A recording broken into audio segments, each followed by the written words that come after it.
Hello, I'm Rudranath Sanyal. Welcome to War and Peace, your go-to program on security matters and geopolitics. Once again, we thank all our viewers who have kept in touch with us all these years. In our previous episode, we ended on a note of surprise and hope.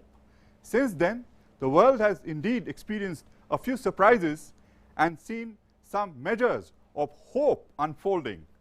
We saw the picturesque progress of the Amarnath Yatra and much more in the realm of security matters.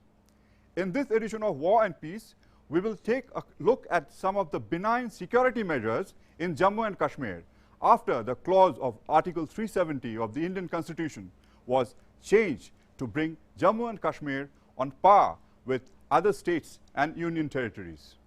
So, our lead topic for you in this edition of War and Peace is Drills for Peace.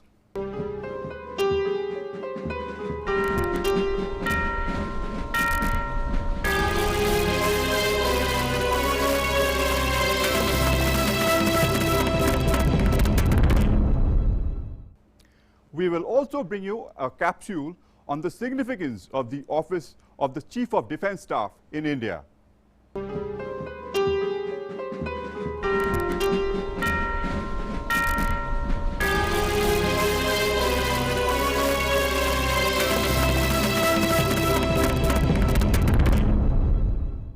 And in our file shot segment, we will have for you a vignette from Sarwarpur, a remote village in Punjab that is an epitome of communal harmony.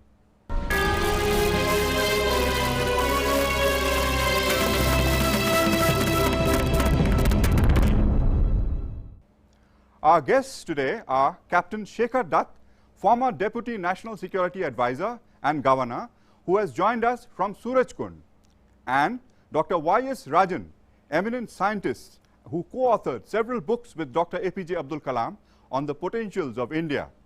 He has joined us from Bengaluru. So, now our lead topic for you in this edition of War and Peace, Drills for Peace.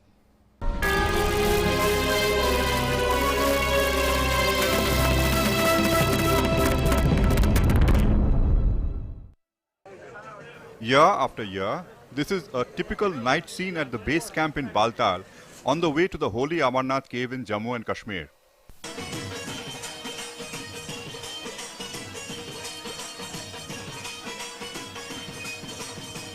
All the joy and excitement in what is otherwise a rough mountain terrain is an unforgettable experience made possible by round-the-clock vigil by the security forces.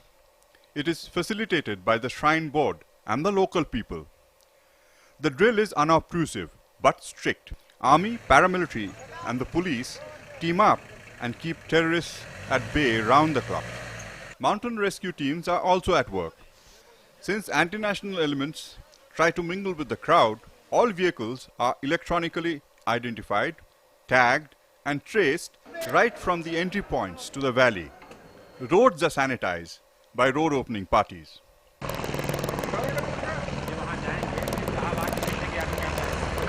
When helicopters carrying pilgrims whiz past, a seamless ground support system is at work day and night, though it is often invisible. These tried and tested security drills, with an admixture of old and new techniques, have proved to be effective not only along the route to the Amarnath cave, but all across the Kashmir Valley.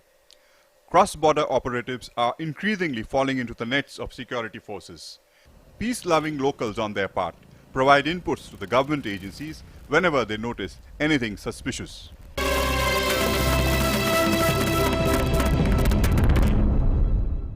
We saw in the report how such measures secure not only the rough tracks towards the holy Amarnath cave, but also several other neighborhoods in the Kashmir Valley. Now let's take the first question to Captain Shekhar Dutt, who has joined us from Surajkund.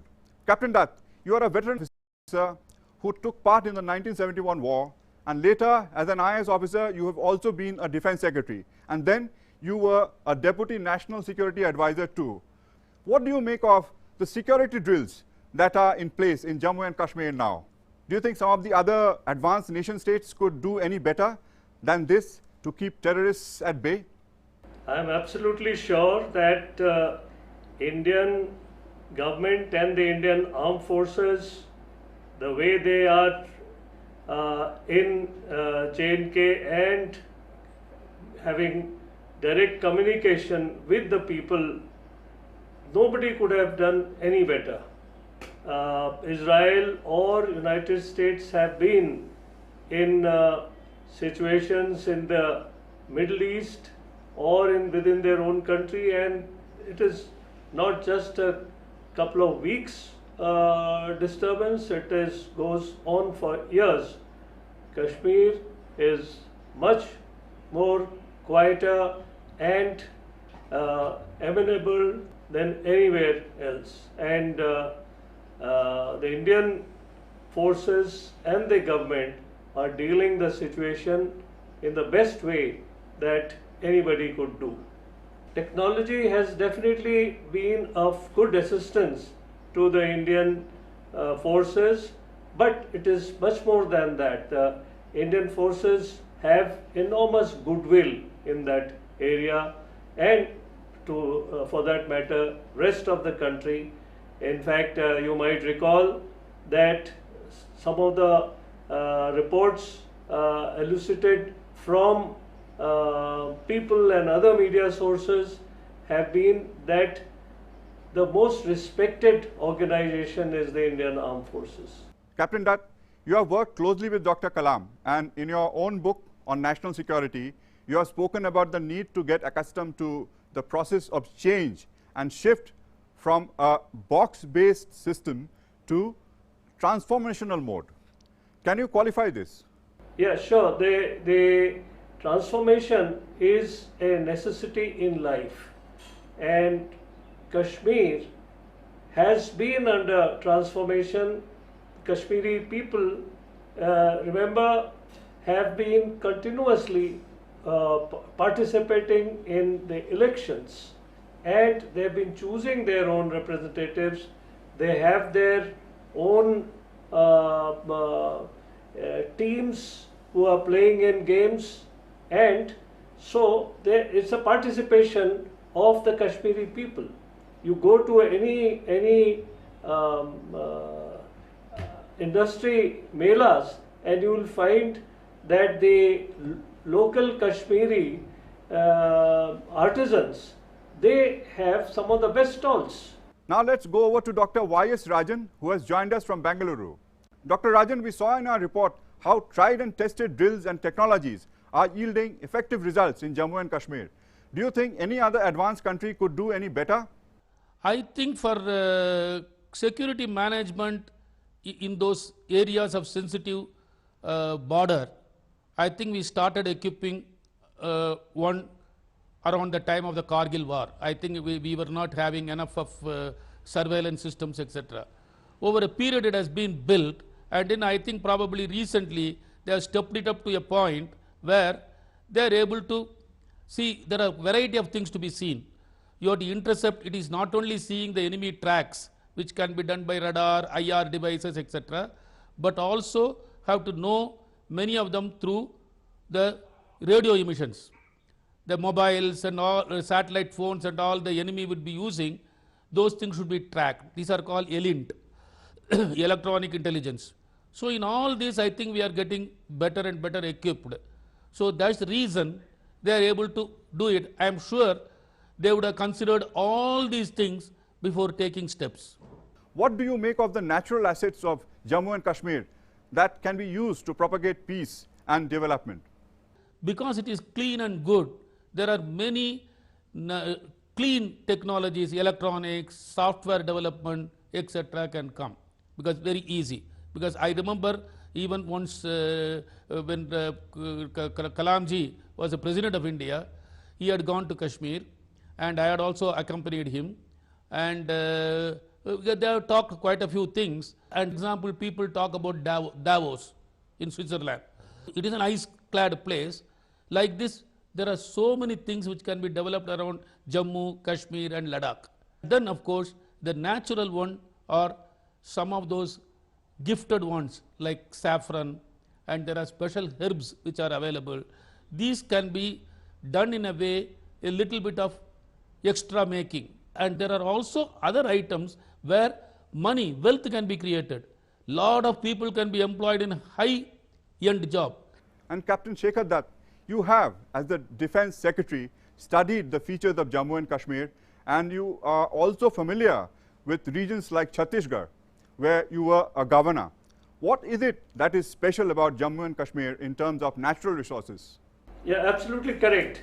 Dr. Kalam was very keen on India becoming a hub for electronics manufacture, and for electronics you would understand it requires a very clean atmosphere. Kashmir, Ladakh, Himachal Pradesh, Uttarakhand, Northeast are such areas, and we can definitely see the light coming from that side, that we shall have another industrial revolution of the higher end of technology fabrication in those hills, including Kashmir. What is the best way to address the minds of subversive elements who have been brainwashed by cross-border forces over the years? After all, many of the terrorists are also individuals who have been brainwashed by operatives. Yeah, this brainwashing also has been done with the same tool outside, and this has been the major tool of the Pakistani army. You recall, Pakistani army could not fathom the life after the Bangladesh war of 1971, when they were so soundly defeated by India that it became a lesson to every war historian. Pakistan army has been smarting ever since. Knowing that they cannot do anything to India on a conventional warfare, they have gone into these low intensity warfare, and this is a tool.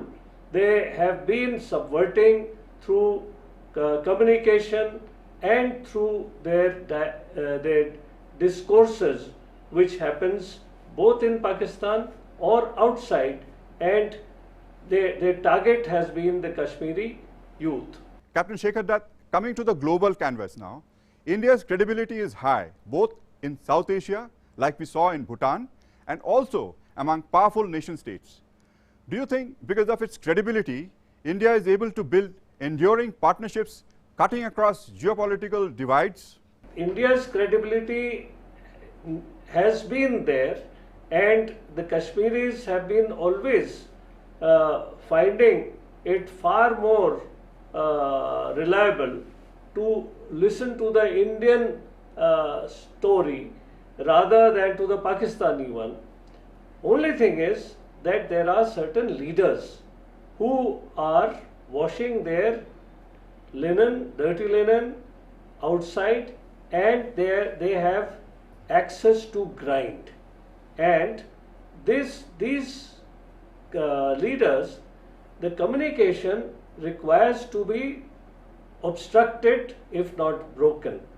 But more and more new young leaders or people with more credibility will emerge, and this will happen in a continuous manner, so that the Kashmiri youth can be brought into complete mainstream. Dr. Rajan, what do you make of India's credibility, especially of the country's scientific community that is responsible for giant strides in the areas ranging from space to nuclear energy?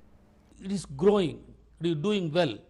There is a human resource, even though bulk of it has not been tapped, but still those human resource itself is an attraction. Why? They not only contribute, they also buy. So therefore, worldwide, there is an interest in India as a market, as a place to join partnership and then do things like this. There are variety of it. That forms the basic credibility.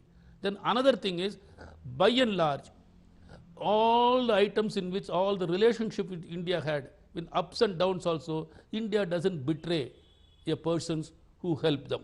Even when somebody doesn't help them, they don't go and create trouble for others. You're watching War and Peace, the country's longest running program on security matters and geopolitics. Our guests today are Dr. Y.S. Rajan, eminent defense and space scientist who has co-authored several books with Dr. Kalam.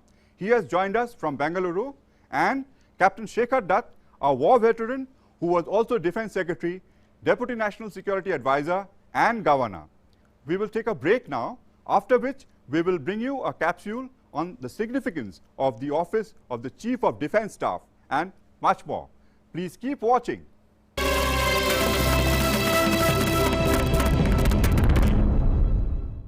Informative, incisive, intensive.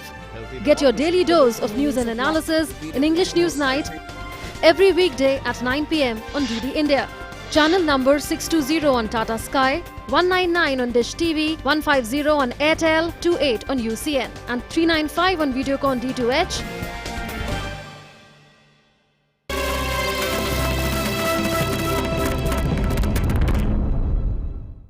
Welcome back. You're watching War and Peace, your go-to program on security matters and geopolitics. Well, you have heard Prime Minister Narendra Modi's recent decision to appoint a Chief of Defense Staff. This is for still better integration of the Army, Navy and Air Force. So let's now take a look at a capsule on the significance of the office of the Chief of Defense Staff.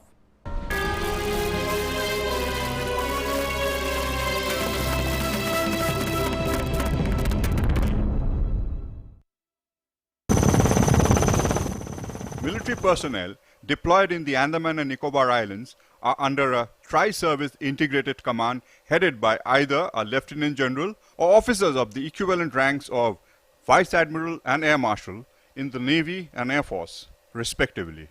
Under this unified command, the joint action of Army, Navy and Air Force proved extraordinarily effective in the aftermath of the earthquake and tsunami in 2004. Since the Kargil War, there has been a demand for such an integrated operation and chain of command at the highest level for the armed forces. The Prime Minister's decision to create the position of a Chief of Defence Staff or CDS is a step in that direction, as a result of which all the armed forces personnel, including the 3 service chiefs, will come under the command of a Chief of Defence Staff. Unlike the chairman of the Joint Chiefs of Staff Committee, the CDS will have a regular tenure for more efficient utilization of both military personnel and hardware, and with reduced costs. With a fixed tenure and a chain of command under him, the Chief of Defence Staff will also be in a position to work out long-term strategies and policies in all situations and all weather conditions.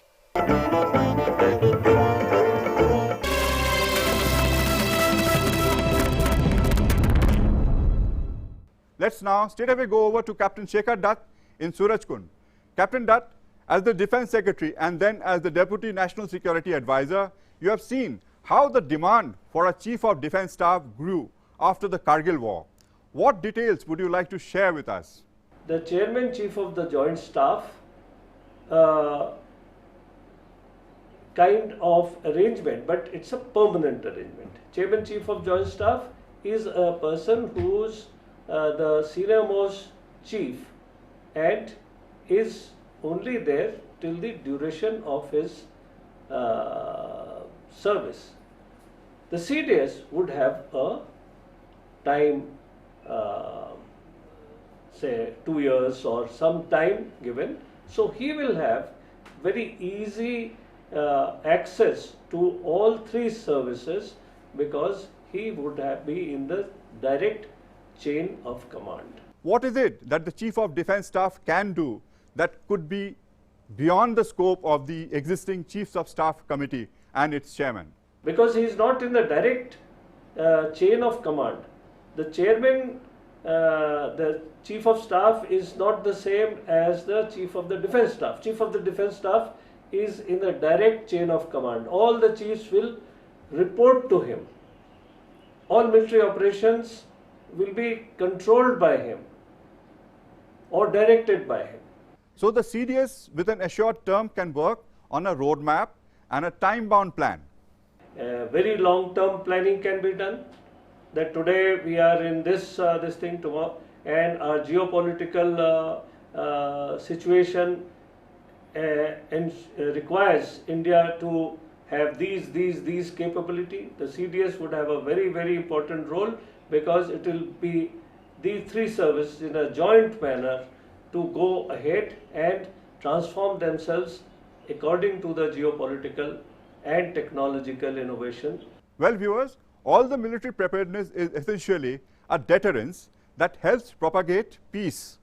And as you know, segments of the civil society also play a key role in maintaining both external and internal tranquility.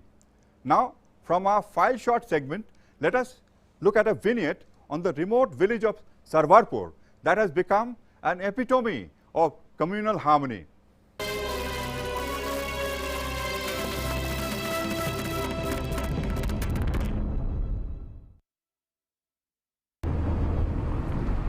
On the way to Ludhiana from Chandigarh, in the middle of the vast expanse of rural land is situated this quiet village called Sarwarpur.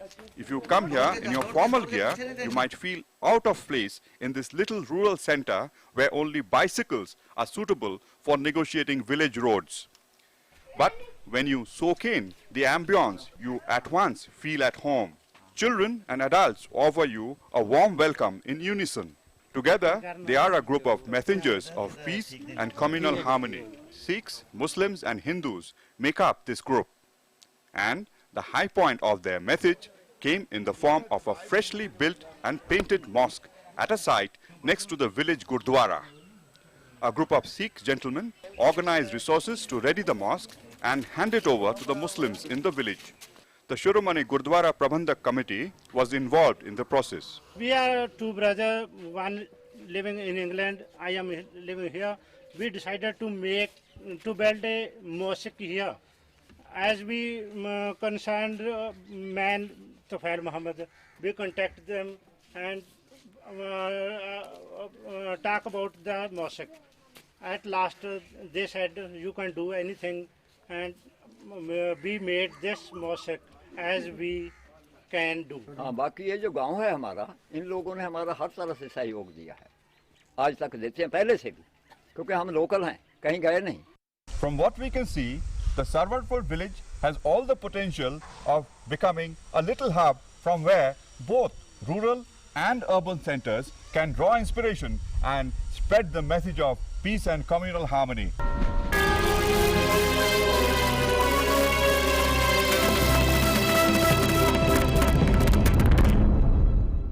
Dr. Y.S. Rajan, in the vignette, we saw an example of how common people walk the extra mile to propagate peace.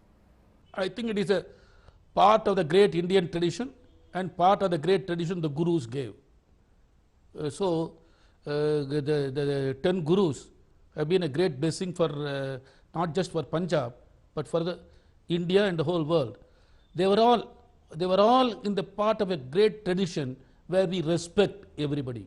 We respect everybody, we respect every aspects of somebody's culture, somebody's way of living, and then we live together. And then, of course, when something is disturbed on that, I think we have to be ready to knock it out so that that disturbance doesn't create a problem for others also. Captain Shekhar Dutt, in the story from Sarwarpur, we saw that religion and ethnicity can actually help nation building. Yeah, because it is the religion or custom or tradition which has enabled the people to move forward. And you will find that Kashmir especially, with the enormous amount of impression of the Sufism and how hugely they are more akin to liberal thoughts, and in fact many of the liberal thoughts have come out of Kashmir into the greater India. And Dr. Y.S. Rajan in Bangalore, in our recent edition of War and Peace, we started the point about a lasting solution to end all strife and usher in peace. What, according to you, is a lasting solution? Lasting solution, see, to expect a world without any strife, without any problem, because out of some 1 million, some 10 fellows can go wrong. but that is a problem of statistics. So there I had to say the Bhagavad Gita, Yatra Yogeshwara Krishno, we need that thing, the knowledge, the concentration and everything. Yatra Partho Dhanurdaraha, we have to have a Partha Dhanurdaraha. You have to be armed and then be ready. Without that, this is the double one. On one side, you have to have the economics, knowledge and other thing. On other side, the protection, ready protection. It is this balance which will keep us steady, not only for us, we can also help many people. If we are very steady and not having any strife and problems, it will be. But that strife is not going to be a very nice, mithai jaisa nahi hota hai. And how do you look at the future? Future is good. I think the young people, actually the independence speech, PM said about the aspirational India, Akansh. I think that one has gone up, and then people are also willing to work for it instead of saying, come on, you give, you give, you give. They want to work and do it.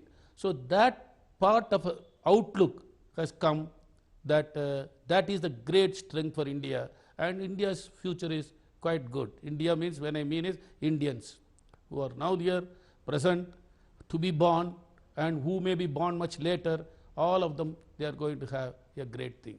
Captain Shekhar Dutt, how do you look at the future?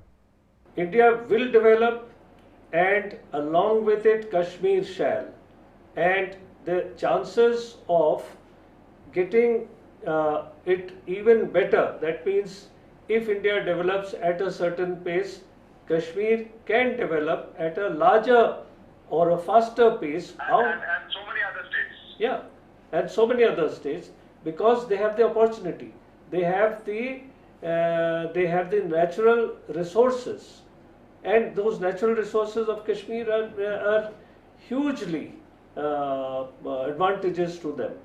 So I'm absolutely sure that once this normalcy, complete normalcy, comes in, and this will come in a gradually and as time goes by in a faster space, and you will find that the mainstreaming of development will happen very fast.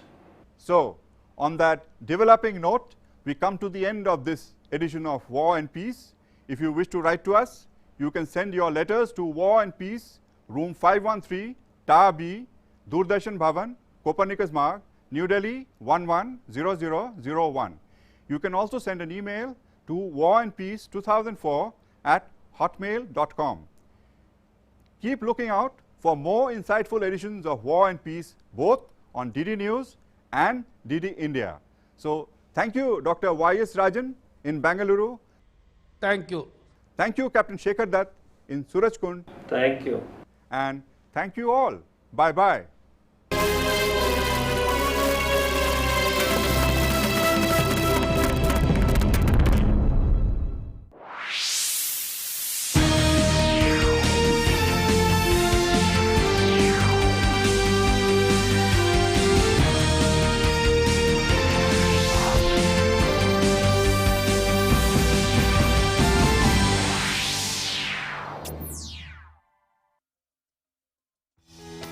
जल है तो कल है,